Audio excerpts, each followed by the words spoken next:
Hey, Motor City Church, so glad to be with you today. Hey, we're off-site today over at Sola Salon in Birmingham, hanging out with my friend Jeff. He's getting ready to cut my hair. He should be here any minute.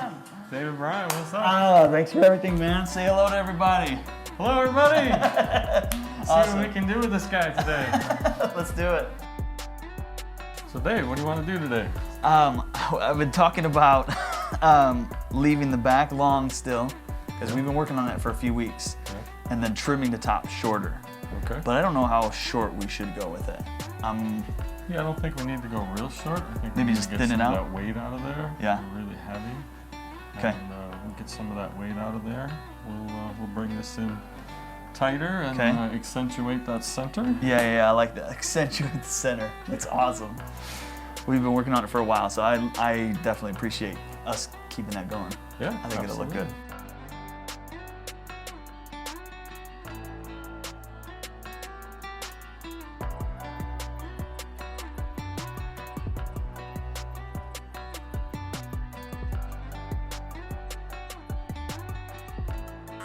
First time I ever went mountain biking was with you, Jeff. Do you remember that trip? You turned the clippers off. Didn't know I was gonna go there, did you?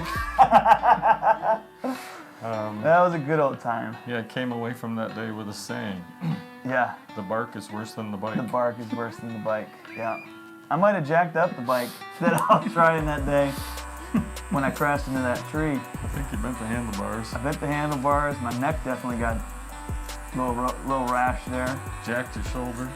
You know what I've always walked away though, saying after that? You know the saying I walked away with? He's still my mentor though.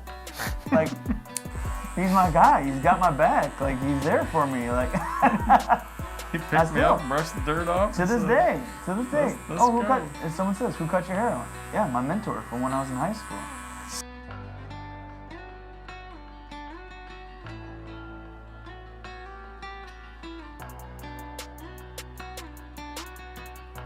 I'm curious, what do you see the trends being in like the next 6 years or even the next 6 months in hair?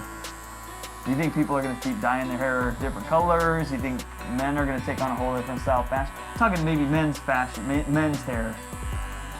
You still pull your trends from overseas? Yeah, most all of our trends start off, they come out of England and Italy primarily. And it starts with the spring fashion shows. They come out with new fabrics and colors. And the hairdressers go over and look at the fabrics and colors. Really? That's where it's derived from. Yep. And Cool.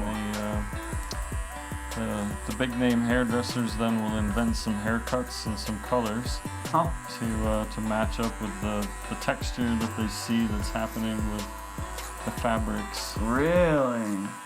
and try to, if the trend is vintage in appearance, then we come up with a more vintage looking guy's haircut. Cool. If it's an ultra modern, then we try to do an ultra modern. So who sets the fabric tones? That Designers? is the big name designer houses that you Yeah. see primarily out of England, Italy. Most of those are Italian. So when you're getting your hair cut and he's trimming right on the side, you can't have your mask like this. You gotta twist your mask like this. It's just little tricks. Then we can go like this. Just little tricks to learn.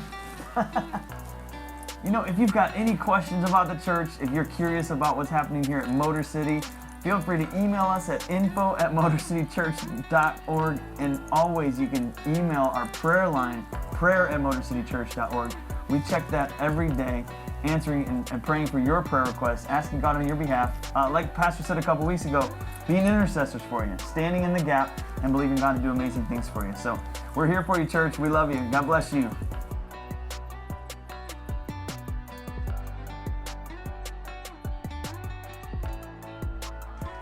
Okay, Jeff, so a lot of times you see in the salons or little hair shops and things, even my dad, when he used to cut my hair, he would put a guard on the clippers and then he would just run it up and down my head and then call it a day. That was a haircut back in the day, right? But you don't do that. You don't have guards for your clippers. You freehand it, and you use a comb to kind of guide. Tell me why. Tell me more about that. I know what you're gonna say. It's art. This is art. You got freehand this stuff.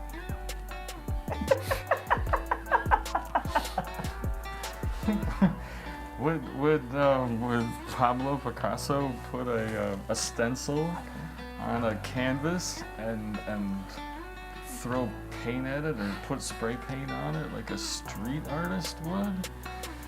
And so as a hairdresser, yes, we freehand because to put a guard on there, it's not following the contours. It's not as customized as what I can do with all the different ways I can twist my comb and the different angles that I can come at with an attack.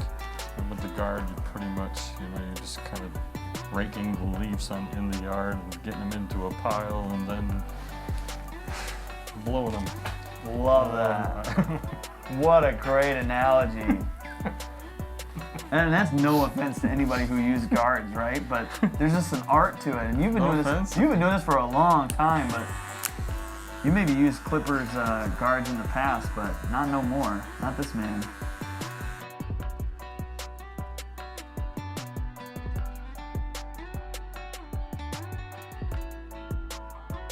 Motor City Church, thanks so much for hanging out with us at Sola Salon Canvas. Thanks, Jeff. You are the man. I love you so much. I appreciate you. I hope you enjoyed today. God bless you. We're going to have a great service, so stay tuned, stick around, and we'll see you soon. Bye, everybody.